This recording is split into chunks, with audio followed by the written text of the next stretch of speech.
श्री स्वामी समर्थ. जय जय स्वामी समर्थ. तुम्हा सर्वांचं पुन्हा एकदा अगदी मनापासून आपल्या या नवीन व्हिडिओमध्ये मी स्वागत करते. अश्विन महिन्यातील नवरात्रोत्सव संपल्यानंतर येणाऱ्या एकादशीला पाशांकुशा एकादशी असं म्हटलं जातं. प्रत्येक मराठी महिन्याच्या शुद्ध पक्षामध्ये आणि वद्य पक्षामध्ये एकादशी येते. या प्रत्येक एकादशीचे महत्त्व हे त्या एकादशीनुसार वेगवेगळे आहे. तसेच या प्रत्येक एकादशीचे नावही वेगवेगळे असते. एकादशीच्या व्रताला व्रतराज असं म्हटलं जातं, कारण वर्षभरातील सर्व व्रतांमध्ये एकादशीचं व्रत हे सर्वोत्तम आणि सर्वश्रेष्ठ मानलं गेलं आहे. पुराणांनुसार पाशांकुशा एकादशीचे व्रत करणाऱ्या व्यक्तीला एका तपाचे पुण्य हे प्राप्त होते. पाशांकुशा एकादशीला श्री विष्णूंच्या पद्मनाथ या स्वरूपाचे पूजन हे केले जाते. पाशांकुशा एकादशीचे व्रत केल्यामुळे पापांचा नाश होतो. पापातून मुक्तता आपल्याला मिळते. या एकादशीला दानधर्म आणि पवित्र नद्यांमध्ये स्नान करण्याला विशेष महत्त्व असून त्याच्या प्रभावामुळे सूर्ययज्ञाचे फल आपल्याला प्राप्त होते. एकादशीचं व्रत केल्याने आपल्याला सुख, शांती, समृद्धी प्राप्त होते आणि आपल्या सर्व मनोकामना या भगवान श्रीहरी विष्णूंच्या कृपेने पूर्ण होतात. ही पाशांकुशा एकादशी आज रविवारी सकाळी 9:08 सुरू झालेली आहे आणि उद्या सोमवारी 14 ऑक्टोबर रोजी सकाळी 6:41 या एकादशी तिथीची पाशांकुशा एकादशीची समाप्तीही होणार आहे. आणि म्हणूनच रविवारी आणि सोमवारी या दोन्ही दिवशी पाशांकुशा एकादशी ही साजरी केली जाईल. पण एकादशी या व्रताचा उपवास करणाऱ्यांनी तो सोमवारी 14 ऑक्टोबर रोजी करायचा आहे. आणि तसंच या दिवशी आपल्याला काही महत्त्वपूर्ण उपायसुद्धा करायचा आहे की यामुळे आपल्या जीवनातल्या समस्या, संकट दूर होऊन आपल्या घरामध्ये अखंड लक्ष्मीही नांदेल. तर उद्या आपल्याला सोमवारी पाशांकुशा एकादशीच्या दिवशी तुळशीच्या पानांचा अत्यंत प्रभावी उपाय हा करायचा आहे. हा उपाय केल्याने आपल्या जीवनातील सर्व संकट, समस्या, अडचणी दूर होऊन आपल्या 7 पिढ्यांचं दारिद्र्य हे नष्ट होईल. आणि हा उपाय उद्या आपल्याला कसा करायचा आहे याबद्दलच संपूर्ण माहिती मी तुम्हाला आपल्या आजच्या या व्हिडिओमध्ये देणार आहे. त्यामुळे ही अत्यंत महत्त्वपूर्ण माहिती जाणून घेण्यासाठी हा व्हिडिओ तुम्ही कुठेही स्किप न करता शेवटपर्यंत नक्की बघा. चला तर मग आजच्या या व्हिडिओला आपण सुरुवात करूया आणि हा उपाय आपल्याला उद्या कसा करायचा आहे याबद्दल संपूर्ण माहितीही जाणून घेऊया. तर आजच्या या व्हिडिओमध्ये मी तुम्हाला तुळशीच्या पानांचा जो काही उपाय हा करायला सांगणार आहे. तर हा उपाय तुम्ही आज रविवारीसुद्धा करू शकतात किंवा उद्या सोमवारीसुद्धा तुम्ही करू शकतात. तुम्हाला तुमच्या वेळेनुसार हा उपाय सोमवारी किंवा रविवारी करायचा आहे.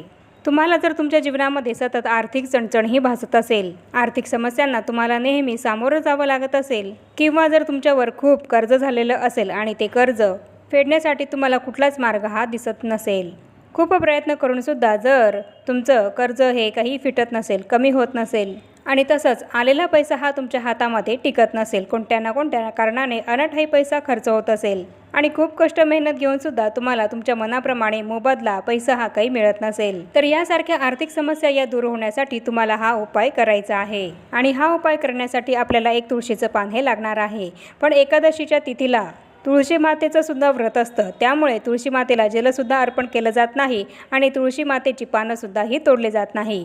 तर यासाठी आपल्याला तुळशीच्या रोपाजवळ जे काही खाली पडलेलं पान असेल तर ते घ्यायचं आहे किंवा मग तुम्ही जिथे कुठे तुमच्या घराच्या जवळ फुल भांडार असेल, पूजेसाठी फुलंही मिळत असतील तर तिथे जाऊन तिथे जर तुम्हाला तुळशीपत्र जर मिळत असतील तर तुम्ही ते तुळशीपत्र तिथूनसुद्धा आणू शकतात. पण चुकूनही तुळशीच्या झाडाला हात लावून तुळशीपत्र हे तोडू नका. एकादशीच्या दिवशी तुळशीपत्र तोडणं हे वर्ज्य आहे, त्यामुळे ही चूक तुम्ही चुकूनही करू नका. आणि असं जर तुम्ही केलं तर हा उपाय केल्याने तुम्हाला जो काही लाभ होईल तर तो होणार नाही. त्या उपाय केल्याचं फळ हे तुम्हाला मिळणार नाही. आणि म्हणूनच तुळशीच्या रोपाला हात लावून तुळशीपत्र तोडण्यापेक्षा त्या तुळशीच्या रोपाजवळ जिथे खाली एखादं तुळशीपत्र पडलेलं असेल तर ते तुम्ही घेऊ शकतात किंवा बाहेरून फुलभांडारातून सुद्धा तुम्ही तुळशीपत्र हे घरी आणू शकतात. आज रविवारी आणि सोमवारी या दोन्ही दिवस तुळशीपत्र हे तोडायचं आपल्याला नाही आहे. तुळशीच्या झाडाजवळ जे काही खाली पडलेलं पान हे जर तुम्ही घेणार असाल तर ते पान तुम्हाला ते उचलायचं आहे आणि सर्वात प्रथम स्वच्छ धुवून घ्यायचं आहे. आणि बाहेरूनही जरी तुम्ही तुळशीपत्र हे आणत असाल तर ते सुद्धा तुम्हाला सर्वात प्रथम स्वच्छ धुवून घ्यायचं आहे. आणि त्यानंतर थोडीशी हळद ही घ्यायची आहे आणि त्या हळदीला तुम्हाला पाण्याने थोडंसं ओलं करायचं आहे आणि त्या हळदीचा टिळक तुम्हाला त्या तुळशीपत्राला लावायचा आहे. आणि यानंतर आपल्याला एक पणतीही घ्यायची आहे आणि त्या पणतीमध्ये आपल्याला एक फुलवातही लावायची आहे. आणि या पणतीमध्ये आपल्याला गाईचं शुद्ध तूप हे घालायचं आहे. आणि जर तुमच्याकडे गाईचं शुद्ध तूप नसेल तर तुम्ही तेल घातलं तरीसुद्धा चालेल, पण शक्य असल्यास गाईचं शुद्ध तूपच हे घाला. आणि त्यानंतर ही पणती आणि तुळशीचं पान आणि त्यासोबतच मूठभर थोडेसे तांदूळ आपल्याला घ्यायचे आहेत आणि हे तांदूळ, तुळशीपत्र आणि हा पणतीचा दिवा घेऊन आपल्याला तुळशीच्या रोपापाशी जायचं आहे। आणि तुळशीच्या रोपाजवळ गेल्यावर आपण हे जे काही मूठभर तांदूळ घेतलेले आहेत तर ते तुळशीच्या रोपाजवळ आपल्याला खाली टाकायचे आहेत आणि त्या तांदळावर हा पणतीचा दिवा आपल्याला प्रज्वलित करायचा आहे। आणि यानंतर हळदीचा टिळक लावलेलं जे पान तुम्ही घेतलेलं आहे तर ते पानसुद्धा तुम्हाला या दिव्याजवळ ठेवायचं आहे। त्यानंतर या दिव्याची सुद्धा तुम्हाला हळद कुंकू अक्षता लावून आणि एक फूल अर्पण करून पूजा करून घ्यायची आहे। आणि त्यानंतर तुळशीच्या रोपाला, तुळशी मातेला तुम्हाला 11 प्रदक्षिणा या मारायच्या आहेत आणि या प्रदक्षिणा मारत असताना ओम नमो भगवते वासुदेवाय या मंत्राचा जप हा करायचा आहे। आणि जर तुम्हाला तुळशीभोवती प्रदक्षिणा करता येत नसतील तर तुम्ही स्वतःभोवती 11 प्रदक्षिणा या मारायच्या आहेत आणि या मंत्राचा जप करायचा आहे। आणि यानंतर माता लक्ष्मी आणि भगवान श्रीहरी विष्णू यांचं स्मरण हे करायचं आहे, त्यांचं ध्यान हे करायचं आहे।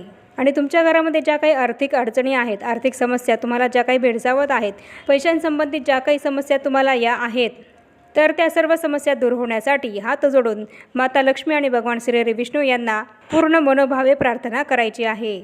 आणि असं केल्यानंतर तुम्ही हळदीचा टिळक लावलेलं जे पान दिव्याजवळ ठेवलेलं आहे तर ते तिथून तुम्हाला उचलायचं आहे आणि तुळशीच्या रोपापाशी तुळशीच्या मुळांची अर्पण करायचं आहे। तर हा असा एक उपाय तुम्हाला करायचा आहे आणि हा उपाय केल्याने तुमच्या जीवनामध्ये ज्या काही आर्थिक अडचणी आहेत तर त्या भगवान श्रीहरी विष्णू आणि माता लक्ष्मी यांच्या कृपेने दूर होण्यास मदत होईल। माता लक्ष्मी ही तुमच्या घरामध्ये अखंड वास करेल।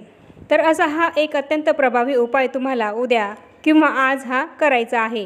जर हा उपाय तुम्ही आज संध्याकाळी केला तरी सुद्धा चालेल किंवा मग हा उपाय तुम्ही उद्या सोमवारी सकाळी केला तरी सुद्धा चालेल किंवा संध्याकाळी सुद्धा केला तरी सुद्धा चालेल।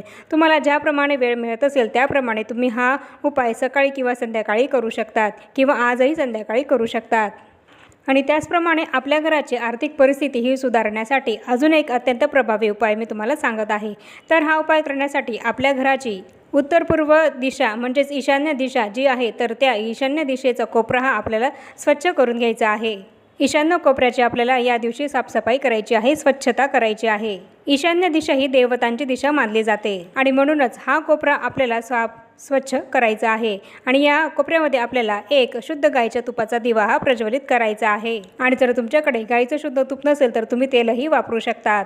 आणि जर गाईचं तूप हे तुमच्याकडे नाही आहे, इतर कुठल्याही पशुचं तूप तुमच्याकडे आहे तर तुम्ही त्या तुपामध्ये चिमूटभर हळद टाकून त्या तुपाचं शुद्धीकरण हे करू शकतात आणि त्या तुपाचा दिवा तुम्ही या ठिकाणी लावू शकतात। आणि हा दिवा आपल्याला संध्याकाळी दिवे लागणीच्या वेळेस आपल्या घरामध्ये पाशांकुशा एकादशीच्या दिवशी प्रज्वलित करायचा आहे।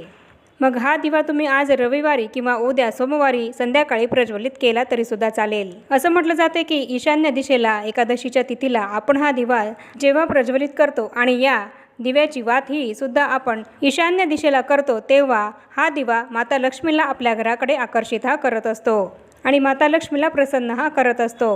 आणि हाच दिवा माता लक्ष्मी आपल्या घराकडे आकर्षित करत असतो, माता लक्ष्मीला आपल्या घराकडे खेचत असतो। पण जेव्हा हा दिवा आपण प्रज्वलित करू तर त्या दिव्याला आपण काही ना काही आसन हे जरूर द्यायचं आहे। मग तुम्ही इथे तांदळाचं आसन हे देऊ शकतात या दिव्याला किंवा या दिव्याला आसन म्हणून तुम्ही त्या दिव्याखाली फुलांच्या पाकळ्या टाकू शकतात किंवा झाडाची पानंही ठेवू शकतात किंवा एखादी छोटी प्लेट, वाटी किंवा डिशसुद्धा ठेवू शकतात। या दिव्याला याप्रमाणे आसन हे आपल्याला जरूर द्यायचंच आहे। आणि तसाच या दिव्याची हळद कुंकू अक्षता फूल अर्पण करून पूजासुद्धा आपल्याला करायची आहे। असं म्हटलं जातं की पाशांकुशा एकादशीला जर आपण याप्रमाणे आपल्या घराच्या ईशान्य दिशेला ईशान्य कोपऱ्यामध्ये याप्रमाणे दिवा हा प्रज्वलित केला तर यामुळे आपल्या घराची आर्थिक परिस्थिती ही हळूहळू सुधारण्यास मदत होते। हळूहळू पैसा अडका हा आपल्या घरामध्ये येण्यास सुरुवात होते, आपली आर्थिक उन्नती होते। मग हाच उपाय तुम्ही प्रत्येक एकादशीला सुद्धा करू शकतात। तर आजच्या या व्हिडिओमध्ये मी तुम्हाला हे 2 उपाय सांगितले आहेत। त्या उपायांपैकी तुम्हाला जो उपाय करता येईल तो उपाय तुम्ही एकादशीला, पाशांकुशा एकादशीला आज किंवा उद्या नक्की करा। या उपायांमुळे तुमच्या घरामध्ये माता लक्ष्मीचा अखंड वास राहील, माता लक्ष्मी तुमच्यावर सदैव प्रसन्न राहील आणि तुमच्या जीवनातल्या आर्थिक समस्या या दूर होतील। तर याप्रमाणे आजच्या व्हिडिओमध्ये मी तुम्हाला तुळशीच्या पानाचा प्रभावी उपाय हा कसा करायचा आहे आणि तसंच ईशान्य दिशेला ईशान्य कोपऱ्याला आपल्याला एक दिवा हा कसा प्रज्वलित करायचा आहे याबद्दल संपूर्ण माहितीही दिली आहे। त्याप्रमाणे तुम्ही सुद्धा हा उपाय नक्की करा। आणि आता या छोट्याशा माहितीसह आपण आपला आजचा हा व्हिडिओ इथेच थांबवूया। चॅनलवर जर तुम्ही पहिल्यांदाच आला असाल तर चॅनलला जरूर सबस्क्राईब करा आणि या व्हिडिओला जास्तीत जास्त लाईक आणि शेअरसुद्धा जरूर करा। आणि भेटूया पुन्हा अशाच नवीन एका माहितीपूर्ण आणि महत्त्वपूर्ण व्हिडिओसोबत। तोपर्यंत सर्वांना श्री स्वामी समर्थ।